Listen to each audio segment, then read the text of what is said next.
Alors bonjour, chers souscripteurs de la Nouvelle France Libre, j'espère que vous allez bien. Donc, j'ai décidé de faire une enquête exclusive, ça m'arrive parfois, et donc je viens de la réaliser parce que j'ai déclaré lors de mon live mensuel qu'il y avait de moins en moins d'Ukrainiens sur les plateaux télé, et que c'était surtout des Ukrainiennes d'ailleurs qui étaient invitées, pas trop des Ukrainiens. Donc j'ai voulu vérifier si cette impression était juste ou pas. Voilà, donc c'est ça le but de mon enquête. Alors je la réserve à mes souscripteurs, donc ceux qui me soutiennent financièrement, et si vous voulez les rejoindre, vous avez le lien dans la description, lien Patreon. Donc, pour introduire cette enquête, j'ai constaté qu'à chaque fois qu'un Ukrainien, ou plus souvent une Ukrainienne, était invité à la télévision, notamment en public, eh bien, des invités habituels étaient démasqués par ces Ukrainiens ou ces Ukrainiennes. Ou bien la politique de la France était très critiquée, la politique de la France dans la guerre en Ukraine.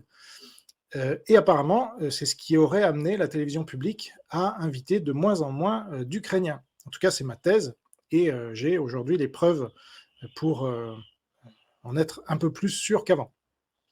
Alors par exemple, le 31 octobre 2022, Irène Karpav a démasqué le colonel Michel Goya, proche de Mélenchon, et l'accusé de reprendre la propagande du Kremlin, ces accusations très graves, en faisant croire que Poutine envoie des bombes en Ukraine en représailles des attaques ukrainiennes. Ça, c'est le discours du Kremlin, en effet. Et donc, je vous renvoie à ma vidéo sur Michel Goya dans les archives, si vous y avez accès. Ou encore, le 25 mai 2022, une autre Ukrainienne, Oksana Melnichuk, déclare: je pensais venir dans un pays de liberté, égalité, fraternité, et j'ai l'impression aujourd'hui de me retrouver dans la France du maréchal Pétain, qui a tellement peur de ce Poutine qu'elle est prête à céder pour trouver les portes de sortie, pour ne pas humilier le pauvre petit Poutine. Et vous n'imaginez pas ce que vous pouvez vous humilier vous-même.